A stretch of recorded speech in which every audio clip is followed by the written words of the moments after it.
जैसा कि हम लास्ट क्लास में बात कर रहे थे जावास्क्रिप्ट में स्विच के सिंटैक्स की। कंट्रोल स्टेटमेंट्स, इफ एल्स और स्विच यूज में लिए जाएंगे सिलेक्शन परफॉर्म करने के लिए, जबकि लूप इटरेशंस परफॉर्म करने के लिए काम में लिया जाएगा, जहां सिंटैक्स है while loop, for loop, do while loop. और फॉर लूप भी जैसा आप किसी सी प्रोग्रामिंग जैसे अप्रोच में देखते हैं, उसके अलावा भी एक और अप्रोच में हम डिस्कस करेंगे।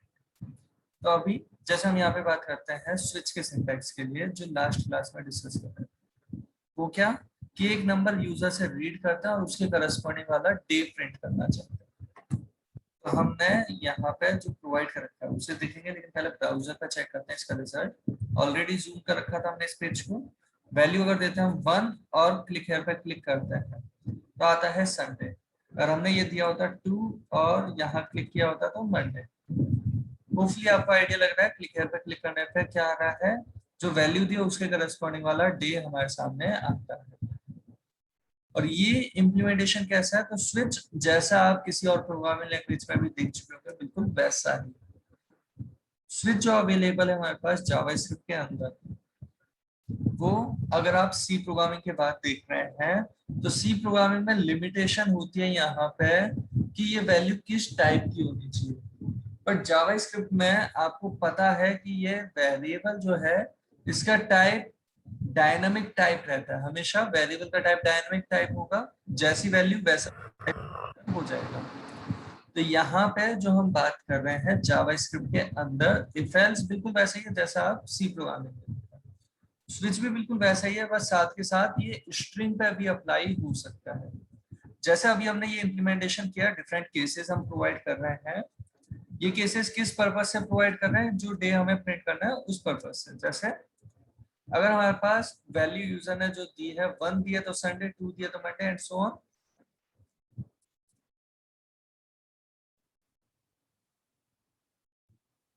5 दिया तो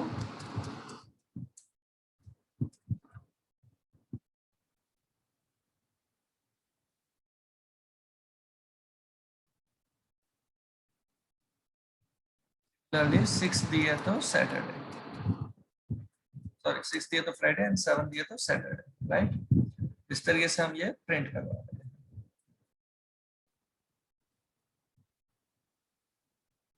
ये जो अभी हमने स्विच प्रोवाइड रखा है बिल्कुल वैसा ही जैसा आपने सी प्रोग्रामिंग में भी देखा होगा। इस पेज को रिफ्रेश करते हैं एक बार। वैल्यू अगर हम देते हैं यहाँ पे सपोज 5, तो यहाँ पे डे उसके करस्पॉन्डिंग आ रहा है थर्सडे। हमने वैल्यू दी होती है सपोज 11, क्लिक हियर पे क्लिक करते हैं तो क्या आ रहा है, इनवैलिड, जो हमने डिफॉल्ट केस में प्रोवाइड कर दिया। डिफॉल्ट किसी भी ऑर्डर में हो सकता है, केसेस भी एक इंक्रीजिंग ऑर्डर में होना जरूरी नहीं है, रैंडम ऑर्डर में हो सकता है। बस ये जो केस वैल्यू इसकी डुप्लीकेसी नहीं होनी चाहिए कि केस 7 एक बार दे दिया कहीं पे और दोबारा दे दिया, ऐसा प्रोवाइड मत कर देना।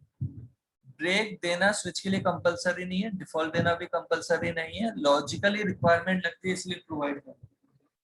ब्रेक का काम क्या है, स्विच से बाहर निकालना। अगर हम यहाँ ब्रेक नहीं देते जैसे केस 3 में, और इस पर्टिकुलर केस 3 में जब हमने ब्रेक नहीं दिया, हम वैल्यू देते हैं अगर 3, तो डायरेक्ट जाएगा केस 3 पे।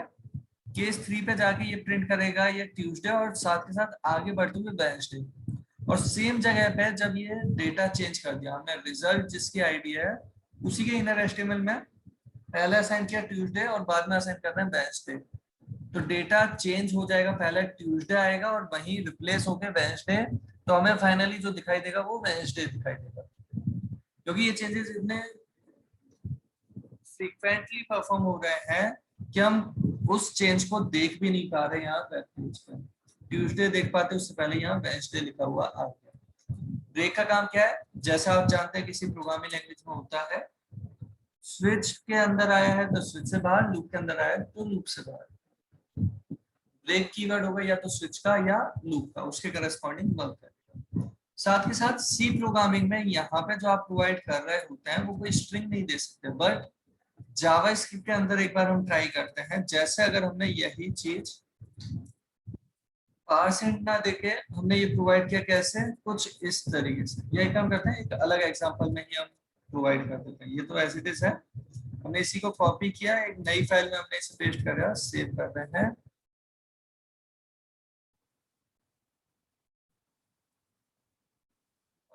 पर्टिकुलर पेज पे हम क्या कर रहे हैं, परसेंट वाला जो फंक्शन है उसे काम में नहीं लेते। तो आप जानते ही हैं ये जिस फील्ड से लेके आ रहा है ये वैल्यू, वो है एक इनपुट फील्ड, और इनपुट फील्ड की वैल्यू जब आती है जावास्क्रिप्ट के अंदर तो वो एक स्ट्रिंग फॉर्मेट में आती है। और इस पर्टिकुलर केस पर कंपैरिजन जो हो रहा है यहाँ वाली वैल्यू का यहाँ वाले के साथ, हम इससे दे रहे हैं अब स्ट्रिंग फॉर्मेट में प्रोवाइड करते हैं। बस ये एग्जांपल इसलिए ये बताने के लिए कि यहाँ पे जावास्क्रिप्ट के अंदर स्विच जो आप प्रोवाइड कर रहे हैं उसके केसेस की वैल्यू स्ट्रिंग कांस्टेंट भी प्रोवाइड किया जा सकता है। होपफुली आपको ध्यान होगा स्ट्रिंग कांस्टेंट देने का तरीका कोटेशन में आइदर सिंगल कोट्स और डबल कोट्स में प्रोवाइड कर सकते हैं। इंटीजर में हमने कन्वर्ट नहीं किया, पासिंग से इंटीजर में पासिंग नहीं, डायरेक्ट स्ट्रिंग का कंपैरिजन करना चाह रहे हैं तो कुछ ऐसा प्रोवाइड करते हैं। सेव किया। इस पेज को अगर हम ब्राउजर पर चेक करते हैं, जूम करके विजिबल करा देते हैं, वैल्यू दी अगर हमने यहाँ पे सपोज 5 क्लिक है पे क्लिक करते हैं तो हमारे पास ये थर्ड आ रहा है। सिमिलरली यहाँ 2 देते हैं और फिर से क्लिक करते हैं तो यहाँ मंडे आ रहा है, एंड सो ऑन। आप सभी जान चुके होंगे ये क्या वर्क कर रहा है।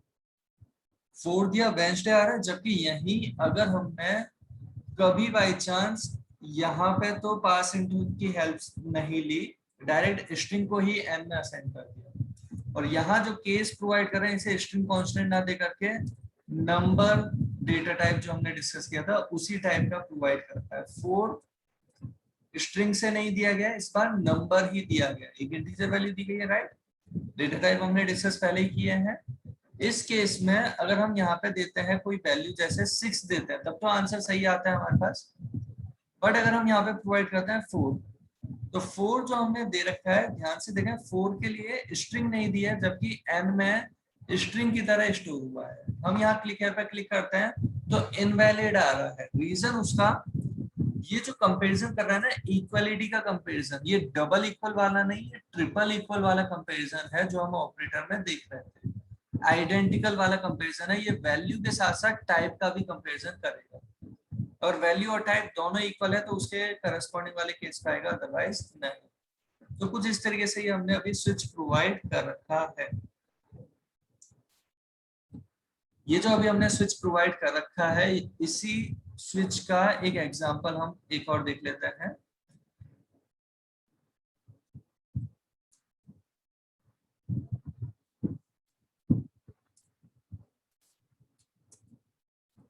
और ये जो एग्जांपल हम प्रोवाइड कर रहे हैं इसमें हम क्या करते हैं, हम 2 इनपुट फील्ड प्रोवाइड कर रहे हैं, first value and second value हम रीड कर रहे हैं यूजर से, v1 और v2 आईडी देते हुए। और जैसे ये 2 वैल्यू हमने यूजर से रीड करनी चाहिए, उसके बाद हम चाहते हैं यहाँ बटन अवेलेबल कराना। बटन हमने जो अवेलेबल करवाए वो कौन कौन से, तो एक बार समझे हमने, जैसे यहाँ सम,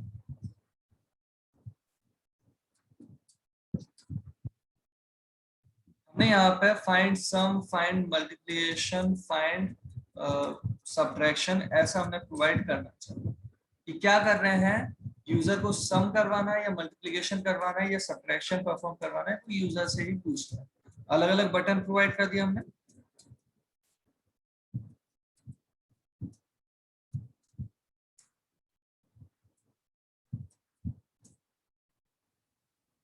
और यहाँ पे हमने ये जो बटन प्रोवाइड कर रखे हैं उसके करस्पॉन्डिंग रिजल्ट लेके आना चाह रहे हैं इसी पी नेम के, पी पैराग्राफ के अंदर जिसकी आईडी रिजल्ट प्रोवाइडेड है। नेम नहीं है इसका, पैराग्राफ हमने प्रोवाइड कर रखा है जिसकी आईडी रिजल्ट है। और यहाँ फंक्शंस कैसे प्रोवाइड कर रहे हैं वो ध्यान से देखें, समझें।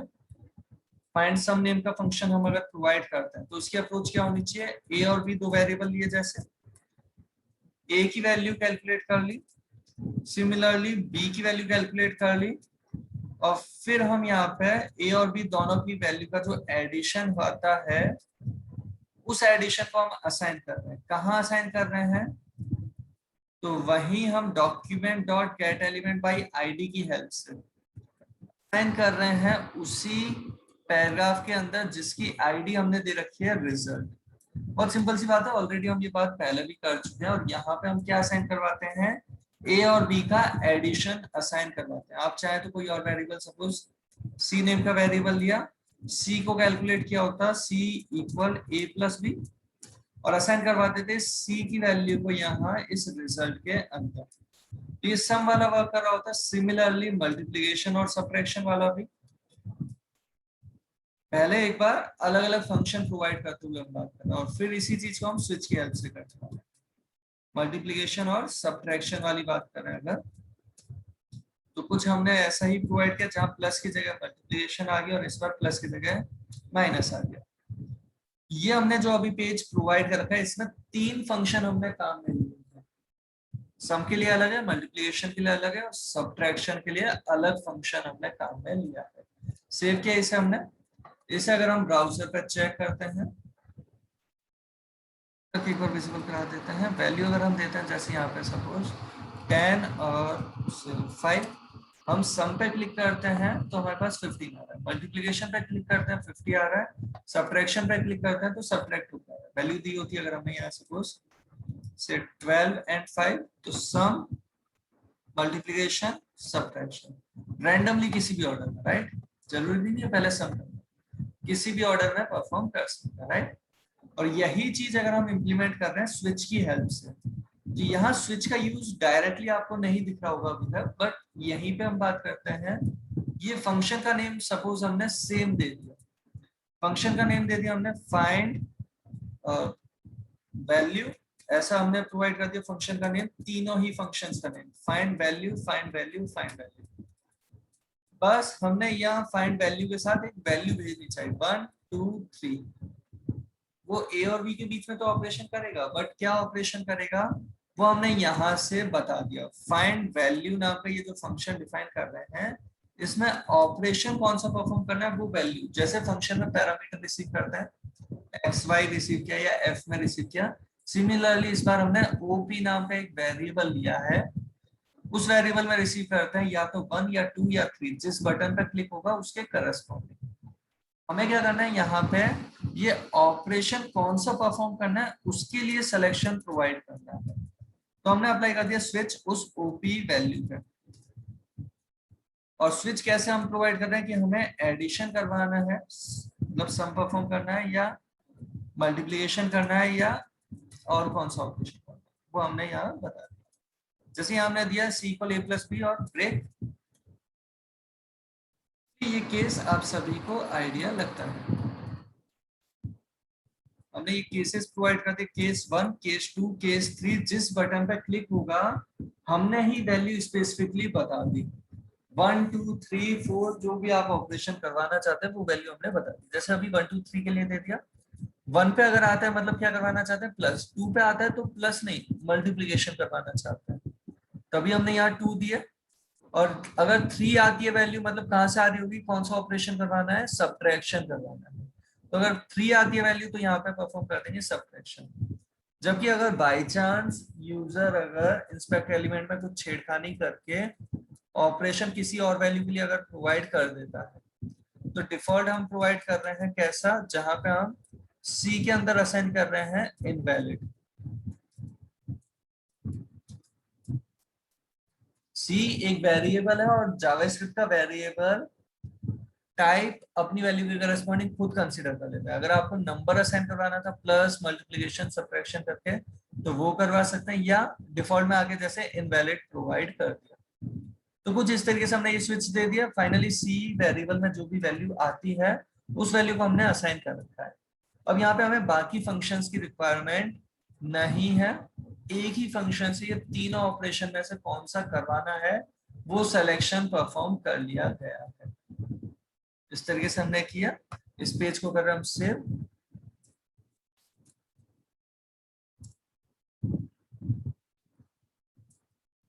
और ये जो पेज अभी हम देख रहे थे इसे ब्राउजर को ओपन करते हैं, करके एक बार देख लेते हैं। वैल्यू अगर हमने दिया सपोज 12 एंड 8, हमने अगर किया मल्टीप्लिकेशन तो वैल्यू आ रही है, सब्ट्रैक्शन किया तो उसके करस्पॉन्डिंग, एंड सम किया तो उसके करस्पॉन्डिंग। जिस भी ऑर्डर में आप वैल्यू देखना चाहें आप बटन पे जो क्लिक करेंगे उसके करस्पॉन्डिंग परफॉर्म होगा। तो यहाँ पे भी स्विच इस तरीके से भी यूटिलाइज किया जा सकता है, जरूरी नहीं है एग्जैक्टली ऐसे ही काम में लेना, चॉइस आपकी अपनी होगी, आप स्विच को कहाँ किस तरीके से काम में लेना चाहते हैं। स्विच का काम सिलेक्शन का रहेगा, इफ एल्स का काम भी सिलेक्शन का रहेगा। इफ एल्स का काम लेकिन लेस देन ग्रेटर देन जैसे ऑपरेशन में भी हो सकता है। स्विच का काम होगा आइडेंटिकल चेक करने में कि और ये जो ओपी नाम का वेरिएबल है इसकी वैल्यू जिसके इक्वल है, वैल्यू भी और टाइप भी, उस वाले केस पे डायरेक्ट जाएगा, तो वो केसेस डिफाइन करने पड़ेंगे। जबकि इफ के अंदर हो सकता है कभी आप चेक कर लो, यूजर से परसेंटेज पूछी, चेक किया परसेंटेज 90 से बड़ी है क्या, ग्रेटर देन से, और उन सब के लिए एक ही कॉमन कोड प्रोवाइड कर दिया। जबकि यहाँ पे आपको अलग अलग केसेस प्रोवाइड करने की रिक्वायरमेंट होती है, जो रेंज के लिए सही तरीके से वर्क नहीं कर पाएगा, जैसा बाकी प्रोग्रामिंग लैंग्वेज में होता है बिल्कुल वैसे। और यहाँ तक हम बात कर चुके हैं सिलेक्शन की। अब एक बार हम रिपीटेशन की भी बात कर लेते हैं, फिर एक साथ आप जो भी डाउट हो आराम से पूछ लेना। हम बात कर रहे हैं लूप्स की। सी प्रोग्रामिंग के अंदर लूप के सिंटैक्स कौन कौन से अवेलेबल हैं, तो जैसे आप जानते हैं सी प्रोग्रामिंग बोला है ना, while loop, for loop, do while loop, JavaScript में भी वही अवेलेबल है। और उनका वर्क क्या है, बिल्कुल वैसा ही वर्क है जैसा आप सी प्रोग्रामिंग में देख चुके हैं, राइट। तो यहाँ पे हम बात कर रहे हैं, एक वैल्यू हमने यूजर से पूछी और उसके करस्पॉन्डिंग हमें कुछ इम्प्लीमेंटेशन प्रोवाइड करना है। जैसे हमने यहाँ पे डिस्प्ले नाम का एक फंक्शन प्रोवाइड कर दिया। इस फंक्शन को जब हम कॉल करते हैं तो इसमें हमें काम क्या करना है, तो हम ये कंसीडर कर रहे हैं अभी इस पर्टिकुलर प्रोग्राम का जो ये बटन है, इस बटन का ऑब्जेक्टिव क्या है कि जो भी वैल्यू यूजर से यहाँ पूछी, सपोज एन नेम के वेरिएबल में हमने पूछी, और वो एन की जो भी वैल्यू है उसके करस्पॉन्डिंग हमें एक सीरीज प्रिंट करनी है। बिल्कुल वैसे ही लॉजिक रहने वाला है जैसा आप किसी और प्रोग्रामिंग लैंग्वेज में जानते हैं। सीरीज प्रिंट करनी है, कैसा क्वेश्चन है, तो अगर यूजर ने वैल्यू दी है 1 तो प्रिंट करना है 1 2 3 4 5, नहीं केवल 1 तक। अगर वैल्यू 5 दी होती तो 5 तक, राइट। क्वेश्चन एक बार मैं वापस बोलता हूँ, क्या करना है, वैल्यू यूजर से पूछनी है, वो वैल्यू एन के अंदर स्टोर करा रहे हैं। वो वैल्यू अगर यूजर ने दी है 5 तो हम प्रिंट करना चाहते हैं 1 2 3 4 5। अगर 8 दिया तो 1 2 3 4 5 6 7 8। ये रिपीटेशन, सिंपलेस्ट रिपीटेशन के लिए हम यहाँ पे बात कर रहे हैं लूप की, है ना। रिपीटेशन कैसे होगा इस चीज का, तो लूप के स्टेप्स जो आप कंसीडर कर सकते हैं समझने के लिए, वो है लूप का इनिशियलाइजेशन, कि शुरुआत क्या करनी है, रिपीटेशन से पहले क्या क्या काम करना है। कंडीशन, जो डिसाइड करेगा कि रिपीटेशन परफॉर्म करना है या नहीं करना। स्टेटमेंट, कि अगर आपको रिपीटेशन करना है तो किस चीज का करना है। और अपडेशन, मतलब अगर लूप आप परफॉर्म करना है, एक इटरेशन अगर परफॉर्म किया तो एक इटरेशन से दूसरे इटरेशन पे जाते टाइम कुछ चेंजेस करने हैं तो क्या चेंजेस करने हैं। और व्हाइल का सिंटेक्स कैसा है उसकी अगर बात करें तो इनिशियलाइजेशन पहले व्हाइल के साथ प्रोवाइड कर देंगे आप, उसके लिए कंडीशन, और इसके इनर पार्ट में वो चीजें जिनका आप रिपीटेशन प्रोवाइड करना चाहते हैं, मतलब स्टेटमेंट और अपडेशन प्रोवाइड कर सकते हैं। अब यही चीज हम यहाँ पे काम में ले रहे हैं, वो कैसे, जैसे वेरिएबल हमने लिया आई, आई नेम का ये जो वेरिएबल लिया हमने इनिशियलाइज करवा दिया इसे 1 से, क्योंकि हमें जो सीरीज चाहिए वो क्या चाहिए, तो क्वेश्चन जो हम इंप्लीमेंट कर रहे हैं वो ऐसा कि 1 2 3 अप टू एन, एन की वैल्यू यूजर से जो पूछे वो वैल्यू है ना, तो जो वैल्यू यूजर ने दी उसके करस्पॉन्डिंग रिपीटेशन करवाना चाहते हैं। व्हाइल लूप दिया आई लेस इक्वल एन, और यहाँ पे क्या कर रहे हैं हम, प्रिंट करवा रहे हैं वो वैल्यू। जहां प्रिंट करवाना चाहते हैं वो आप स्पेसिफाई कर सकते हैं, जैसे हमने पी नेम का जो पैराग्राफ ले रखा है उसी के अंदर हम प्रिंट करवाना चाहते हैं। तो यहाँ पे आपको ध्यान देने की जरूरत इस चीज पे भी है कि जो हम यहाँ पे प्रोवाइड कर रहे हैं get ID, get element by ID से, ये तो दे रहे हैं रिजल्ट, इसके इनर एचटीएमएल में हम कुछ प्रोवाइड करना चाहते हैं। लेकिन जब लूप चलेगा दोबारा से अगर इसके इनर एचटीएमएल में कुछ और प्रोवाइड कर दिया तो पहले वाली चीज गायब, नई चीज जो आई वो अवेलेबल रह जाएगी। समझना इस चीज को, अगर हम ये इस तरीके से प्रोवाइड कर देते हैं आई की वैल्यू प्रोवाइड करने के साथ, पहले वैल्यू आई के लिए चलेगा, वैल्यू 1 के लिए, एन अगर दिया यूजर ने 5 तो पहले 1 के लिए चलेगा, 1 प्रिंट कर देगा, इंक्रीमेंट होगा 2, 2 के लिए कंडीशन ट्रू है तो फिर से 2 के लिए चलेगा, और 2 जब प्रिंट करेगा 1 गायब हो जाएगा, क्योंकि हम प्रिंट किस में कर रहे हैं, सेम उसी कंटेनर में प्रिंट कर रहे हैं, रिजल्ट वाले ही इनर HTML में प्रिंट कर रहे हैं। हम यहाँ पे तरीका क्या कर रहे हैं इस केस में, तो इनिशियली उसका इनर HTML कर दिया हमने ब्लैंक, और अब यहाँ पे हम जो काम में ले रहे हैं वो इक्वल की जगह काम में ले रहे हैं प्लस इक्वल, क्योंकि आप जानते हैं उसमें हम जैसे ही कोई भी स्ट्रिंग प्रोवाइड करते हैं, प्लस इक्वल का मतलब क्या है, जो भी पुराना लिखा हुआ है उसी के साथ ये चीज आ जाए, तो हमने ये प्लस इक्वल प्रोवाइड कर दिया। एक बार हम प्लस इक्वल के साथ देख लेते हैं, फिर प्लस इक्वल ना दे करके इक्वल दिया होता तो क्या प्रॉब्लम आ रही होती वो भी देख लेते। हमने इस तरीके से प्रोवाइड किया, कंपाइल सॉरी इस पेज को हमने कर लिया सेव, एंड सेव करने के बाद इसे ब्राउजर पे चेक करते हैं, जूम करके एक बार, वैल्यू दे रहे हैं 5, क्लिक पे करते हैं क्लिक, तो ये क्या आ रहा है 1 2 3 4 5, जबकि यहीं अगर हमने प्लस इक्वल की जगह केवल इक्वल दिया होता, सेव कर दिया इसे हमने, इसे कर रहे हैं हम रिफ्रेश, यहाँ पे हम देते हैं 5, तो एक्चुअली क्या होगा, पहले 1 आएगा वो रिप्लेस हो जाएगा नेक्स्ट टाइम 2 से, नेक्स्ट टाइम 3 भी उसी जगह पे, नेक्स्ट टाइम 4 भी उसी जगह पे, नेक्स्ट टाइम 5 भी उसी जगह पे। जब हमें दिखाई देगा, सिस्टम की स्पीड बहुत फास्ट है, हमें दिखाई दे रहा है तब तक बाकी सारे डेटा हट गए और ये आ गया है 5। ऐसा नहीं है कि ये लूप नहीं चला, लूप बार बार चला है, वैल्यू 5 तक पहुंचा, 1 फिर 2 फिर 3 फिर 4 फिर 5, बट सेम एलिमेंट के अंदर इनर HTML में जब असाइन कर रहे हो तो जैसे ही कुछ भी असाइन करते हो पुरानी चीज गायब हो जाती है। हम इसलिए कर रहे हैं प्लस इक्वल, प्लस इक्वल का क्या मतलब, जो भी था पहले से उसी के साथ प्रोवाइड करना चाहते हैं, तो प्लस इक्वल हमने दे दिया। तो इस तरीके से हमने ये देखा है अभी, राइट। वैल्यू अगर हमने दी यहाँ पे इसमें 8, क्लिकर पे क्लिक करते हैं तो 1 से लेके 8 तक, अगर हम वैल्यू दे देते सपोज 10 तो 1 से लेके ये 10 तक आ रहा होता, और अगर हम वैल्यू दे रहे होते सपोज 6 तो ये 6 तक ही आ रहा होता। होपफुली आप सभी को आइडिया लगा होगा। ये हमने स्पेस जानबूझ के नहीं दिया, अगर आप देना चाहते हैं तो बिल्कुल स्पेस भी यहाँ पे प्रोवाइड कर सकते हैं। स्ट्रिंग में एक वैल्यू दे रहे थे वेरिएबल से और साथ में कुछ और चीज देनी है और स्ट्रिंग का ही पार्ट, तो स्ट्रिंग कांस्टेंट हमने यहाँ कॉन्केटिनेट कर दिया है। होपफुली आपको प्लस का यूज पता है, स्ट्रिंग के साथ जब प्लस आता है तो मर्ज करता है जावास्क्रिप्ट के अंदर, और इस केस में क्या आ रहा होता है, ये डेटा अगर हम यहाँ पे देते हैं वैल्यू जैसे 5 तो 1 2 3 4 5, इसकी वैल्यू अगर हम देते हैं सपोज 10 तो इस तरीके से, अगर हम देते हैं सपोज 7 तक, ये अगर हम दे देते हैं सपोज 17 तो ऐसा।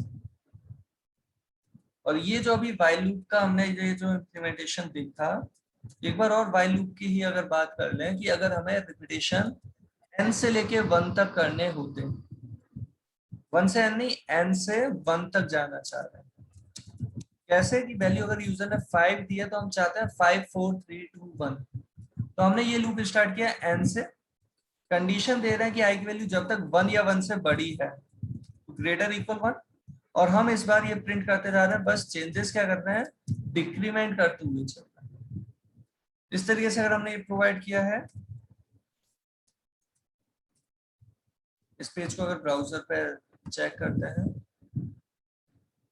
वापस जूम करके एक बार देखें, वैल्यू अगर हमने दी है सपोज यहाँ पे 5 5 4 3 2 1, अगर हम देते हैं 50 तो कुछ इस तरीके से, यहाँ अगर हम दे देते हैं सपोज 10 तो इस तरीके से। और ये जो अभी हमने लूप देखा ये था व्हाइल लूप। व्हाइल लूप का इम्प्लीमेंटेशन जो अभी हमने देखा है, इसी के साथ हम एक बार बात करते हैं डू व्हाइल लूप, क्योंकि सेम वैसे ही है जैसे आप सी प्रोग्रामिंग में देख चुके होंगे।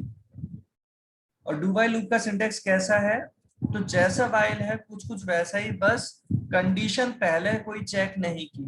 कंडीशन चेक कहाँ की है, जब लूप का इनर पार्ट एक बार परफॉर्म हो जाए उसके बाद चेक करेंगे नेक्स्ट टाइम के लिए कंडीशन, और ये सेमीकोलन जरूर ध्यान से देख लेना।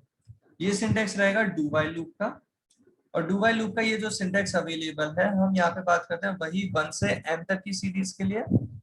तो ये सीरीज कैसे, तो यहाँ जहां व्हाइल दे रहे थे उसकी जगह पे हमने दिया डू, और इनर पार्ट कंप्लीट होने के बाद प्रोवाइड करते हैं व्हाइल के साथ इस कंडीशन को। सेव किया,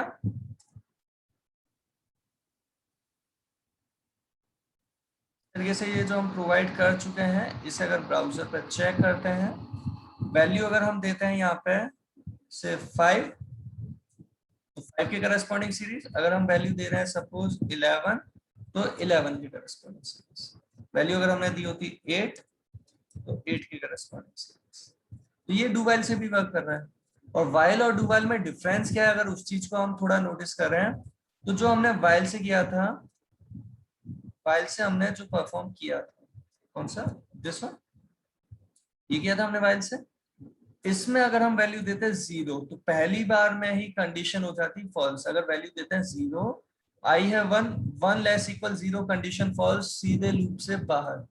मतलब जो हमारे पास डेटा प्रिंट होता है वैल्यू 0 देने पर, वो क्या प्रिंट होता है, कुछ भी नहीं, एकदम ब्लैंक। जबकि ये जो डू वाइल से हम इंप्लीमेंट कर रहे हैं, इसमें अगर 0 देते हैं, तो समझना डू वाइल का इंप्लीमेंटेशन कैसे है, जहां पे पहली बार के लिए कोई कंडीशन चेक हुई ही नहीं, 1 मिला, सीधे लूप के अंदर चला गया। डू केवल बता रहा था लूप शुरू हो गया है, और सीधे लूप के अंदर चला गया, कोई कंडीशन चेक नहीं हुई। और ये एक बार तो चल जाएगा, बाद में जब कंडीशन चेक करेगा आई वैल्यू 2 होने के बाद, 2 less equal 0, condition false, loop से बाहर। तो इस केस में एक्स्ट्रा लूप नहीं चल रहा, लेकिन मिनिमम 1 टाइम ये लूप चलना चाहेगा। तो डू वाइल वाला लूप भले ही वैल्यू आप कुछ भी दो, कम से कम एक बार तो चलेगा ही। और वो वैल्यू जैसे यहाँ पे इसने प्रोवाइड कर दी है 1। होपफुली यहाँ तक की बात का आप सभी को कुछ आइडिया लगा होगा। तो अभी तक जो हम बात कर रहे थे, हमने लूप के सिंटैक्स देखे, वाइल और डू वाइल, जो बिल्कुल वैसे ही है सी प्रोग्रामिंग जैसे ही। फॉर लूप भी बिल्कुल वैसा ही है जैसा सी प्रोग्रामिंग लैंग्वेज में है। कैसा, तो अगर हम यहाँ पे इसी चीज को फॉर लूप से परफॉर्म करना चाहते हैं, तो फॉर लूप का सिंटैक्स हमारे पास कैसा है, i इक्वल 1। यहाँ एक बार सिंटैक्स अगर हम लिख देते हैं फॉर लूप का, जैसे वाइल डू वाइल का लिखा, फॉर के सिंटैक्स में इनिशियलाइजेशन आप यहीं पे प्रोवाइड कर सकते हैं, फिर देते हैं कंडीशन, कंडीशन के बाद अपडेशन प्रोवाइड कर देते हैं। जबकि परफॉर्म होने का ऑर्डर क्या है, पहले इनिशियलाइजेशन, फिर कंडीशन, कंडीशन ट्रू है तो इनर पार्ट पे आ जाता है स्टेटमेंट परफॉर्म, और उसके बाद जाता है अपडेशन पे, अपडेशन के बाद फिर कंडीशन, कंडीशन ट्रू है तो स्टेटमेंट, फिर अपडेशन, और इसी तरीके से ये लूप चलता रहता है। मतलब ये चीज लिखी है लूप, फॉर लूप के इस सिंटैक्स में, बट ये बार बार नहीं होगी, केवल एक बार होगी, जैसा कि आप ऑलरेडी जानते भी होंगे फॉर लूप। हम यहाँ पे प्रोवाइड कर रहे हैं इस तरीके से, ये for loop I plus plus करती है, और इस इनर पार्ट में ये आई प्लस प्लस देने की जरूरत नहीं है। आई का इंक्रीमेंट, सॉरी आई का इनिशियलाइजेशन हम यहाँ पे जो प्रोवाइड कर रहे हैं उसकी भी जरूरत नहीं है। तो अपडेशन और इनिशियलाइजेशन दोनों फॉर लूप के इसी सिंटैक्स में दे सकते हैं, और कंडीशन तो वो है ही जो हम प्रोवाइड कर रहे थे। तो ये हो गया हमारा फॉर लूप का सिंटैक्स, जिसकी हेल्प से हम एक बार आउटपुट देख लेते हैं।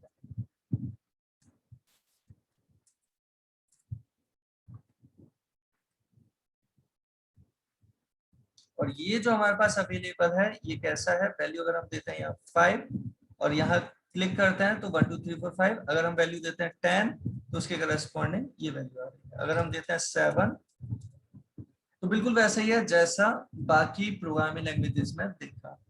फॉर लूप में एक जो नया सिंटेक्स है उसकी बात करेंगे हम बाद में नए टॉपिक्स के साथ। फॉर लूप में एक कीवर्ड और काम मिलेंगे, उसकी हेल्प से वो परफॉर्म हो जाएगा, जो ऑब्जेक्ट के साथ काम में लिया जाएगा, जिसकी बात करेंगे नेक्स्ट क्लास में।